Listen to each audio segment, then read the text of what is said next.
WhatCulture, that hole in the ground filled with trolls and one handsome man with excellent teeth, will release its first issue of WhatCulture Wrestling magazine. Inside will be articles, drawings, lists, including the start of WhatCulture's 10 favourite WWE matches of all time. Now, because my opinions are the best ones of WhatCulture, I'm turning my top 10 into a video, because f*** Sam, back to work. Now, as with any subjective list, there might be stuff you disagree with. After all, there's nothing with Hulk Hogan in it, for example. I didn't watch his matches live, and iconic moments aside, looking back, none of them thrilled me that much. There's nothing with Ric Flair in it, because all of his best stuff was done in the NWA or WCW, but hey, if you disagree with this list, you can always let me know on Twitter, and I'll get right on not giving one tiny f*** what you think. I'm Adam from WhatCulture.com, and here are my 10 favourite WWE matches of all time. Number 10, Steve Austin vs. Bret Hart, WrestleMania 13. Why do people like wrestling? The brutality, the technical ability, the character work, the storylines, all are on display in this classic from WrestleMania 13. Now, I've talked about it in the 10 best WrestleMania matches video, so I'd just be going over old ground, but I'll say this: the best brawler in the company, the best technician, a hot story, and one of the most iconic finishes of all time. And Ken Shamrock and no shorts. Hello, nurse. Number 9, Bret Hart vs. Owen Hart, SummerSlam 94. Sticking with the Harts and one of the best cage matches ever put on by the WWF. Bret vs. Owen was the best kind of slow-built story. Seeds being sown before Survivor Series 1993, before the brothers eventually fell apart at the Royal Rumble. Owen won their first one-on-one at WrestleMania 10, but the same night Bret won the WWF title, then Owen won King of the Ring, and at SummerSlam 94, they met again. WWF title on the line. Ignore that stupid Taker versus Taker thing.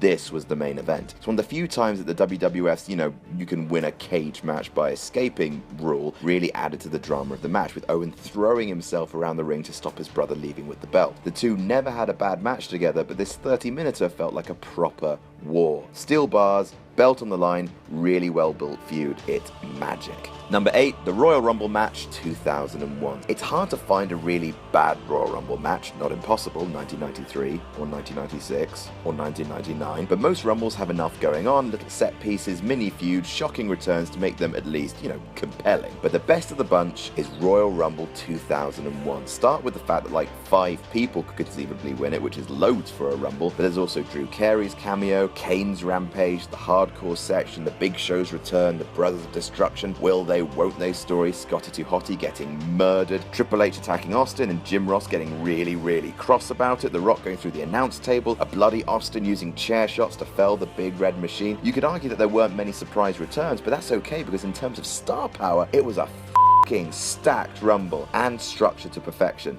Nothing tops it. Number 7, Daniel Bryan vs. Bray Wyatt, Royal Rumble 2014. I'm no wrestling hipster, I like modern stuff as well, and with his tragic retirement so fresh in our minds, it would be a damn crime not to have a Daniel Bryan match on this list, and this one's an absolute beauty. At this stage, Bryan was at the peak of his popularity. The feud he'd had with Bray had been weird, but had some truly high points, and the hot crowd was super into this match. Bryan's had higher profile matches, like against John Cena at SummerSlam 2013, or the main event of Mania 30, but this one, it just warms my cockles. I think it's the blend of styles, Bray's raw maniac power, and Bryan's underdog laser-focused technicality. And say what you like about the others, of all of Bryan's one-on-one WWE matches, it's the one that I wanted to rewatch the most. Number 6, Vince McMahon vs. Shane McMahon, WrestleMania 17. Wrestling is f***ing silly, and most of the time that silliness manifests as R-Truth doing a thing that makes me want to throw myself off something high onto something sharp.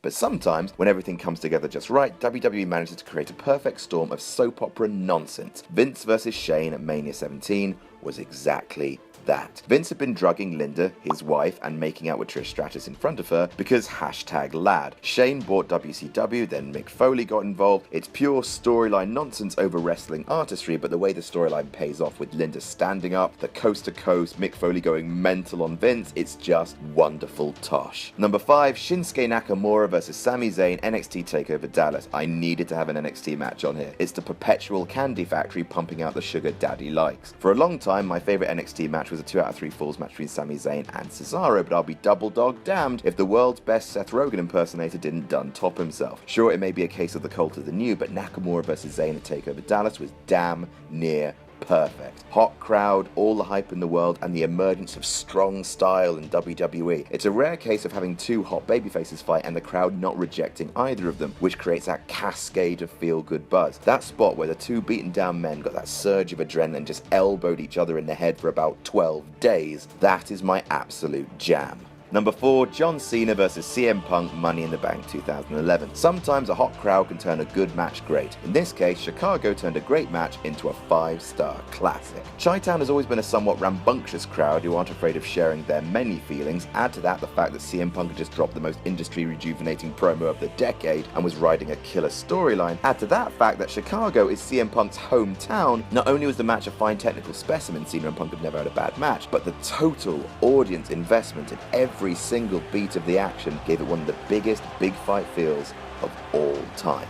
Number 3, Shawn Michaels vs. The Undertaker, WrestleMania 25. Another match we'd covered in a lot of videos, but then you'd expect that of arguably the greatest WrestleMania match of all time. Some people prefer the sequel, but I thought it wasn't quite as crisp. Some people preferred the end of an era Hell in a Cell match, which was great if a little overcrowded with business. This is just a perfect pure wrestling match. Half an hour of joy, two legends, both of which having invested decades of in-ring work to get to this point. A marquee match of utter legends with some of the best chemistry ever seen in a squared circle. Number 2, Cactus Jack vs. Triple H Royal Rumble 2000. You never forget your first. Anyone who's heard the WrestleCulture podcast, and that's everyone, right? If not, subscribe to that immediately, it's great. Anyone who's listened to it will know that the first full wrestling match I ever saw was a street fight at Madison Square Garden between Trips and Cactus, baptism by fire and thumbtacks and barbed wire. I watched that match, and so began the years of the wrestling. My parents weeping at their boy, their precious lamb staying up to watch No Mercy 2000, cheering when a bald man almost murdered a fat man with a car. The street fight itself is blisteringly good. Running from the Rock, inventive carnage, it created that true sense of physical destruction and dreadful consequence so rarely seen in WWE today. A jagged little diamond. And number 1,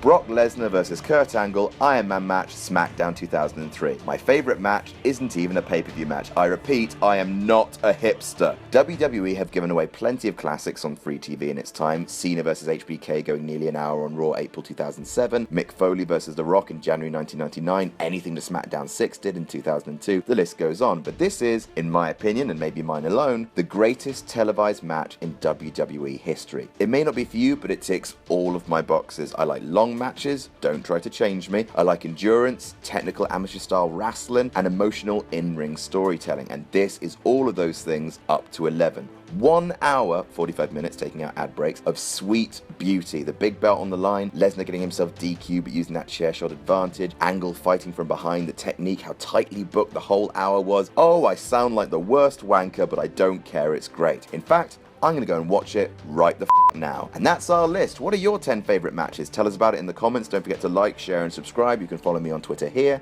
I'm Adam from WhatCulture.com, and I'll see you soon.